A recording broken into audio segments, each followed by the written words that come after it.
What's good, y'all? This is the real A-Town, aka RGB Fox, and I'm gonna continue my grind. I'm going to go ahead and showcase this match that I had with Spato Lamed. Um, you know, so after my loss with Voiceless Voice Bystial Fiendsmith Pile, I was like, okay, you know what? I'm going to go ahead and switch to Ryzeal Fiendsmith Bystial. You know, so it's something that I'm more comfortable with and something that I know that I can make better decisions on, hopefully. So I ended up taking that to the next 3 matches, which all ended up finishing relatively fast, not gonna lie. And so this is going to be the first of those 3. I'm gonna go through all of them in this video since again they are really short. So we'll go ahead and start. I think I win the rock paper scissors here, and I do. However, my opponent immediately shifters me. This makes me think, you know, they're probably playing either Malice or what's it called? I just played them. Tenpai, there we go. Pure Tenpai is not really something that you see nowadays, but like, you know, it's probably going to be played still. It's still viable, right?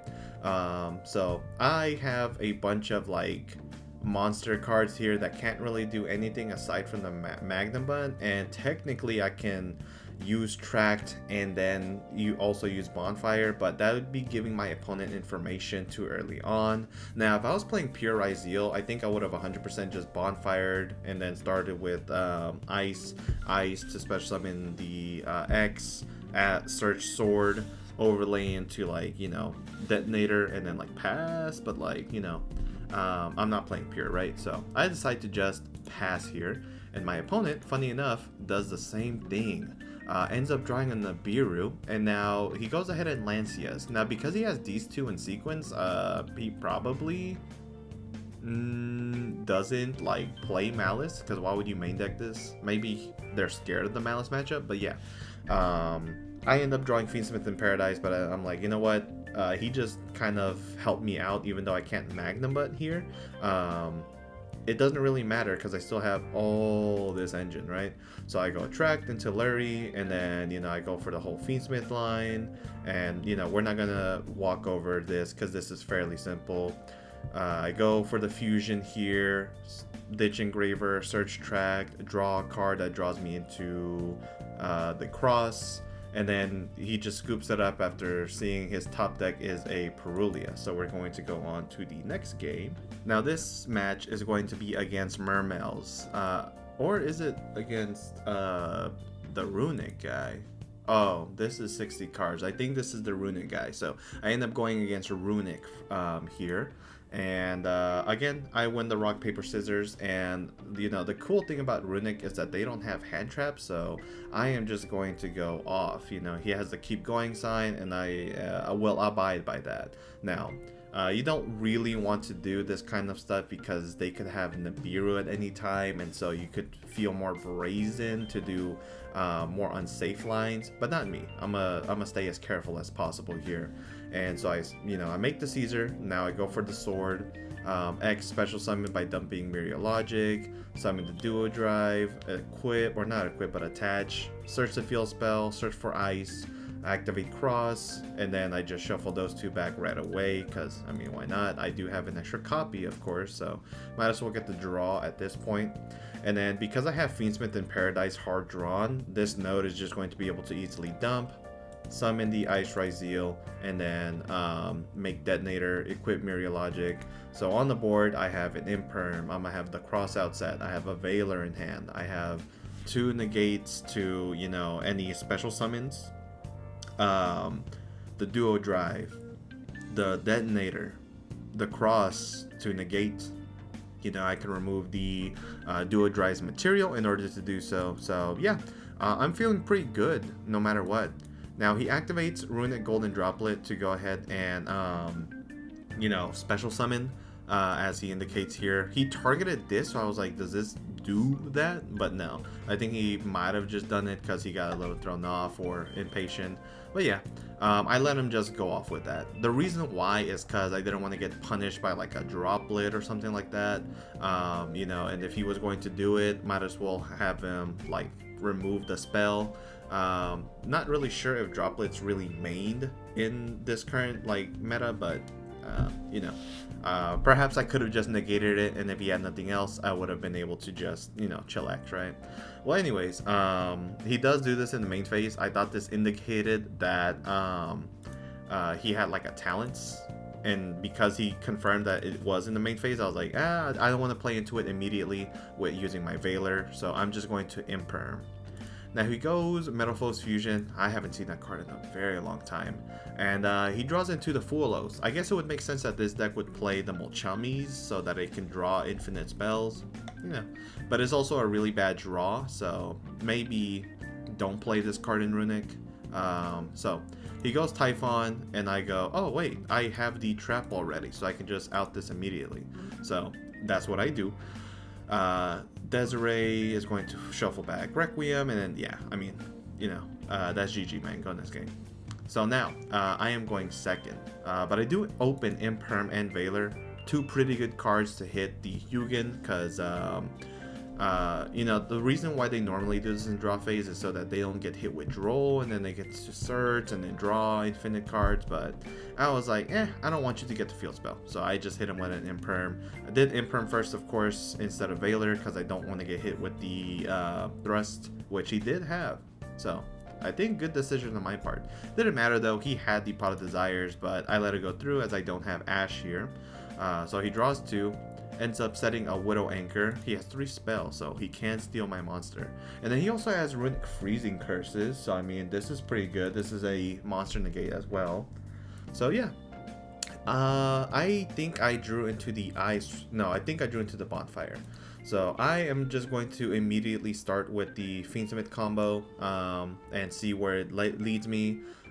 He takes my Lurry with the Widow Anchor after I summon it, so I go Lubellion, and he doesn't want to play any further. So, you know, happens, right? I am going to now go to the third match. Again, these were really short matches. You can only imagine how I felt after I played them. Now, this next one is against Scrub Lord. This is the guy that was playing Mermail. So we're going to look at our hands here. I won the rock, paper, scissors. So I started with Imperm, Tract, Bonfire, Lurry, and Veiler. Not cool to see the Lurry, but the fact that I opened Tract means that I don't have to start with my normal summon, so that's great. Meanwhile, my opponent opens Shrine, Deep Sea Aria, Mermail Shadow Squad, the Triana. It sucks to draw this card, and the Called by the Grave, which is not a bad 6th draw, high key, or 5th draw. So yeah, I am going to go ahead and just go for the Fiendsmith line, and he just GG's. There's nothing much to it. I'm pretty sure he had nothing for, you know, that, because it would have been a bunch of hands that, or a bunch of monsters and spells that would have tried to special summon anything, and then I mean, I have a pop, I have 2 special summon negates, right? It's a lot. Now, I don't know what he's playing, of course, so I just cited in like the talents, the thrust, potentially an Ultimate Slayer, but I didn't actually add it in because I was like, I don't really know what I'm playing, so let's just work with what we've got. And my opponent ends up drawing a really, and I'm talking about a really good hand. So he goes for the Teus, discards Dragoon. This is full combo. This ends you with discard 2, 2 Toads, pop, a draw, a search. I mean, there's so much that Mermails can do if they don't get stopped. So yeah. This also, when you start like this, you're guaranteed to play around Nib, because the Toad will be your what's it called, your 5th summon. Now from here he goes the Minstrel line, and I'm like, oh man, that's fucking game. You know, I played against Mermail enough, and I played enough for Mermail to know where that's gonna go. So I wasn't even gonna bother, because he was gonna look at my entire hand and then rip everything. I mean, it's just unfortunate. Now on this next one, I open Judgment, Engraver, Node, Sword, and Triple Tactics Thrust. He opens Imperm, Droll, Neptibus, Shrine, and Diva. So I go ahead and start with Engraver Search Tract. I did this because, you know, even the Sword Ryzeal would have played around the drill. I wanted to get that out of my hand so that I can go for Fiendsmith combo if possible. Looking back, if I wanted to play around the drill, I would have started with Sword, and I still could have, funny enough. But I ended up not doing it because, like, no one's really playing Droll. Maybe he plays Crossout and that's why he plays the Droll. I don't know. But yeah, he uses Droll. I go Thrust to set an Imperm, and then I go set Solemn Judgment and pass. He draws into an Ash, so now he has Ash, Imperm, Prince, Abyss Shrine, and Deep Sea Diva. And my whole game plan is if he starts with Neptibus, I'm just gonna hit Solemn, right? And hopefully he doesn't have any extenders, and he doesn't. Technically, you can say Shrine is a extender. She's really not. She can search a level 7 or special summon a level 7, but you need a water in this case to go for like Coelacanth, right? And in this case, he has a Ash Blossom. So that's like really unfortunate. So yeah, he sets Imperm. He could have just like kept it in hand, but he ends up setting it and then pass. Now, from here, I'm gonna go nasty, right? Summon Ryzeal, or summon activate Tract gets negated by Ash. Summon Ice gets negated by Imperm, and then special summon Sword, and he scoops it up from there. Now, this wasn't going to be game immediately because I'm locked into the rank 4, so all I would have been able to do is just go for Duo Drive plus Detonator. But high key, that was going to be enough considering what his hand was. So yeah, I mean, unfortunate for the opponent, but those things tend to happen. If he did live, which he would have, he summons Diva, I Imperm, and if he tries to use the Abyss Shrine effect, cross negate, and then that's about it, right? Now technically it could discard not discard, but tribute a like Goons, but that's not enough really to win either. You would have to pitch